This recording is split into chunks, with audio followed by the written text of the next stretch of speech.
So, how are you? I'm good. I'm good. I'm excited for you. As you know, I feel like you have so many people, so much hope is riding on your campaign. No pressure. And no, I mean, tons of pressure. I mean, it's almost like because my philosophy is so strongly all we have is today, like the outcome is less important than the process of being in it. And I feel like you've embraced so much of like these important moments that the people who know your story, that respect you and admire you, that can't believe that happened to you, related to what DeSantis did, but that, we know that we want women to rule the world, you know what I mean? Even so that becomes such an important message in this particular year, especially because of the SCOTUS kind of bastardizing the hopes of women to just feel like free. So it is a lot of pressure though. I don't know if you know who Tyler Schultz is. He's the Theranos whistleblower. I think they just made a movie about him and Elizabeth Holmes and the conviction and everything. Right. He's coming here next week, Thursday. Him and I are doing like a talk together. Right. And he texted me last night and he was like, "Oh, I'm so glad everything's going so good for you. You know, you need to crush him." And I was like, "Well, I'm just at this point trying to have reasonable expectations. This is a very conservative district and blah, blah, blah." And he goes, "Crush him." And I was like, "Oh God, Tyler, okay." I was like, "Oh yeah, no pressure or anything." Well, listen, you can have as many people cheering for you as possible, but we just have to come up with a team of people that are going to undermine him, which has nothing to do with you. You have to be like, I'm just focused on my campaign. I'll start an underground kind of. Well, the good thing about Republicans, I guess, is that they often are very shady. And I realize now that I look very gold on this camera. Oh no, I like it. It's like you sun-kissed. I have no makeup on right now, so I apologize for like the fact that my lips and like my whole face is the exact same color. I need more sun. I live a mile from the beach and get no sun. But Republicans are very shady. And Matt Gaetz has burnt bridges with a lot of Republicans in this area, a lot who are working for me behind the scenes. I prefer not to know anything about that kind of stuff, but it's definitely cutting into, his ability to reach people and to round up his support the way that he traditionally does. Right. Well, I mean, I feel like as long as you stay on your message, which I want to go over now, like all that other stuff will take care of itself, Okay. But I think that let's just say, what are the top 3 things that you're fighting for your constituents, or will fight for when you are in Congress? So those 3 things kind of have changed a little bit. I mean, I've been campaigning for a year, and first I would have said a year ago, environment is the number one. We are a community that lives almost 85% within a couple of miles of the ocean. That makes us vulnerable to specific threats, not just hurricanes, but climate change, sea level rise, water quality issues. We used to test Agent Orange, purple, white, all kinds of things at Eglin Air Force Base back in the day. That has caused radium to be in our water, along with a lot of other very nasty things that don't go away. So public education and awareness, clean up a lot of environmental issues. That's still very important to me, especially as an environmental scientist. But in the last year, a lot of things have changed. Obviously, the Roe decision was just a few months ago. That was not something that I think was actually on a lot of people's radar that we would need to be fighting for when I started campaigning a year ago. And education is becoming increasingly important. Florida currently has the highest number of teacher and staff vacancies in schools in the country, 9,000 when the school year started, and people are leaving very quickly. The measures that the governor has taken to try to, what he sees as help that situation, have only further hurt it. And it's the federal government's job to make sure that every child in every state has access to equal, high quality public free education. And that's one of those roles I think the government's going to have to step up on, especially in a state where we're now giving people with, I think it's 60 hours of college course credit, regardless of degree or what it was in, as long as they, served at some point in the military, a job teaching fourth graders. Wow. Which is not a tangible solution. It's almost as unfathomable as not having Roe v. Wade. Yes. I mean, those are two things that you can't, a year ago, we would not be having this conversation. Yeah, I mean, I was already, education was high up there for me, just because I went to public school in Mississippi. The military becoming teachers, hello. Not that military people are not able to be teachers, but to just blanket say, if you, had an honorable discharge and you did 60 community college hours of any type at any point in your life, you can have a job right now at my son's or my daughter's, because they both go to Florida's public schools, school and teach them whatever. That is not the education system that should be provided to my kids or anyone's kids. I went to public school in Mississippi, the worst public school system in the entire country. My sister has been a public school teacher in Mississippi since she graduated from college I'm not going to age her, a while ago, over a decade ago. She's worked in some of the worst school districts in the state, and she was actually named the state speech and debate coach of the year twice, both years during COVID.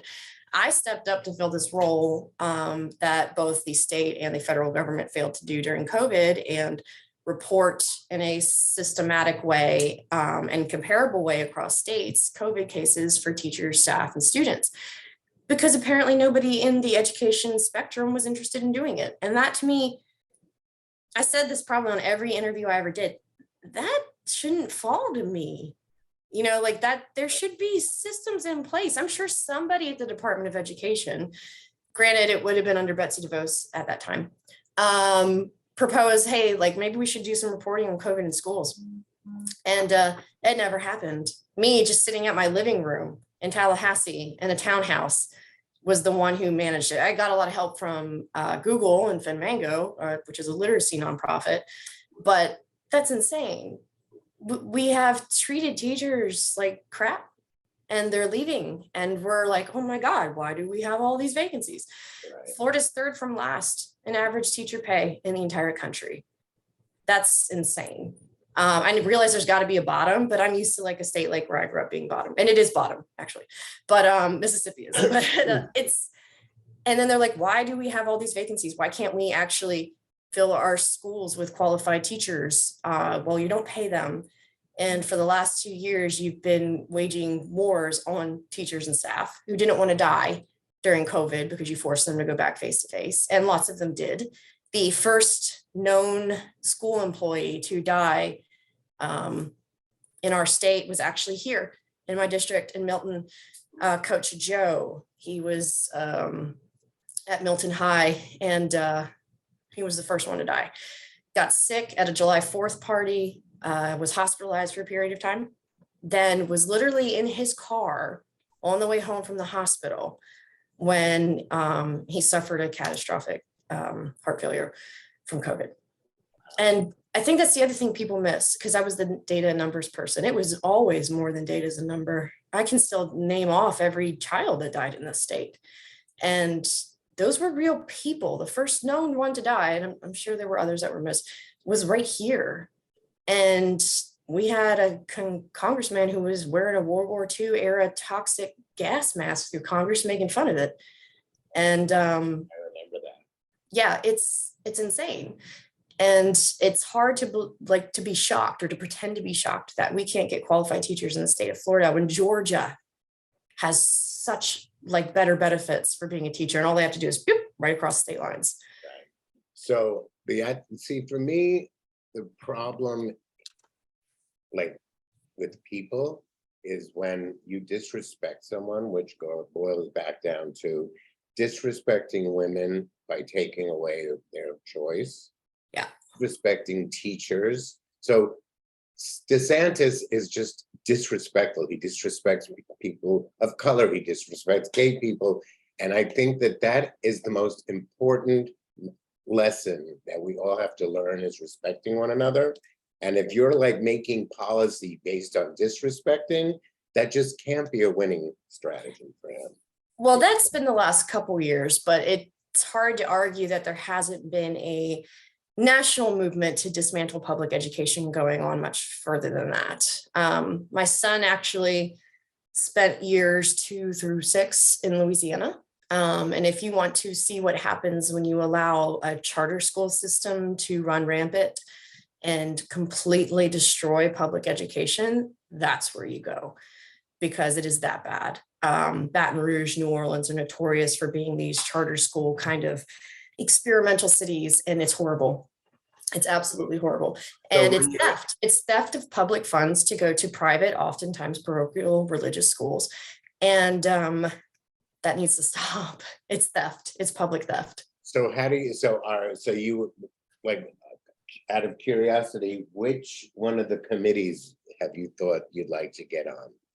All of them? Is that allowed? I think that I definitely need to be on science-based committees and ethics, government ethics-based committees. As someone who's not, I guess, entrenched in any swamp, it's very simple, maybe overly simplistic for me to look at some of the practices that are just accepted and never even, like, they're just overlooked, that are problematic.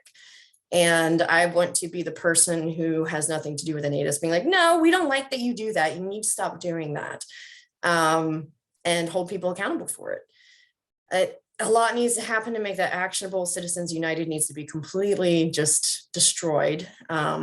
Everyone thinks that like these super PACs and all this dark money stuff has just been forever, but it hasn't. It started when I went to college. I mean, John Roberts cut the ribbon at our Newhouse school at Syracuse, and it was right around the time that happened. And I remember there were protests because of that ruling, because he, I think, was the majority opinion writer in the Citizens United case. Right. And I feel like some people don't remember what it was like before that was the way that it was, and it hasn't been that long, and we need to go back to it. It doesn't fix the issue of money in politics, but it certainly makes the playing field more even. Right. And once we can do that, it makes it easier to hold people accountable and to enforce transparency about campaign finance. So that's something I care a lot about as someone who, I guess, never had purchasing power in politics because I was poor. So we have number 1 is the Roe v. Wade issue, women's issue. 2, education. Would 3 then be, infrastructure and things related to? So I still think I frame things through the environmental lens. I would still say that's my number 1, because part of my education, it's not just the, physics of how a hurricane forms, although, that was a big part of it, or the physics of how climate dynamics or atmospheric dynamics shape hurricane intensity and distribution over time. It's also about the societal factors, things like environmental racism or systems of environmental toxicity that are reinforced through incentivizing certain activities, whether that's direct subsidies or not allowing an enforcement agency to actually hold people accountable. Like the EPA is our regulatory body for, toxic air, water, and earth, yet they have no teeth. And I've said many times, I plan on giving them fangs, because without enforcement, having a policy is irrelevant. And there are a lot of issues that are contingent upon environmental equality and justice. And a lot of that is also school related. So that's still my number 1. Education is number 2. And of course, all of these issues feed into these issues of gender equality, because most teachers in the K through 12 school system are women.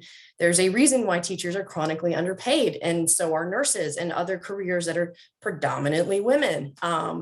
They're basically expected to be the caregivers of society without getting the respect, acknowledgement, or the fair pay for doing it. I found it I found it astounding during COVID, because I understand the importance of education. That's a good soundbite, girl. Well, yeah, I know, right?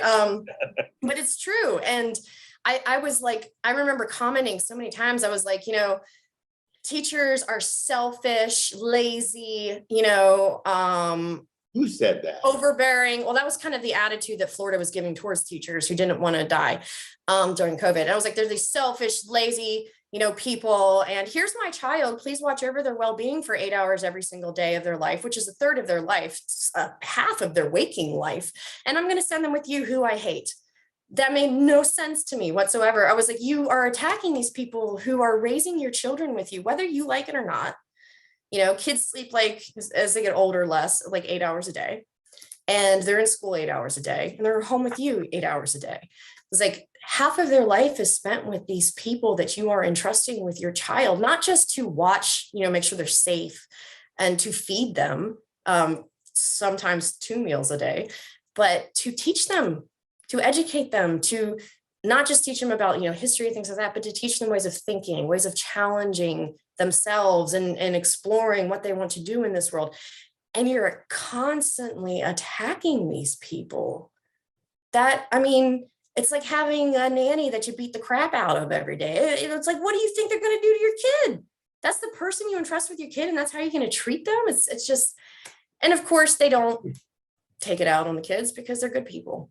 And that's the worst thing about good people going to public service, is they'll take it because they're there for the right reasons.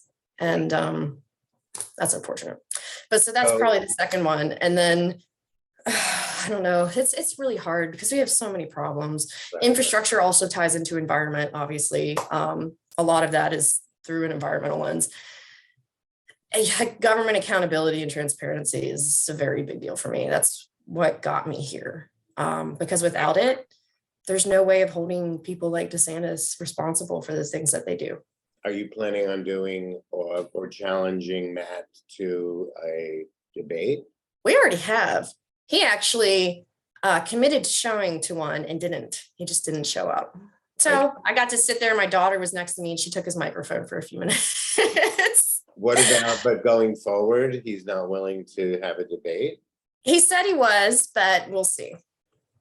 Because I think the last thing that he wants is someone that people can actually relate to standing next to him while he's doing his crazy Hunter Biden laptop border crisis, blah, blah, blah. I was like, nobody cares, Matt, about Hunter Biden's laptop. Shut up. No. You know what they care about? The fact that nobody can afford rent here. That's what they care about. They care about the fact that every time it rains, half of Navarre is underwater. They do not care about Hunter Biden's laptop. Sorry about that. No, it's quite right. What else? Are there any other clear messages?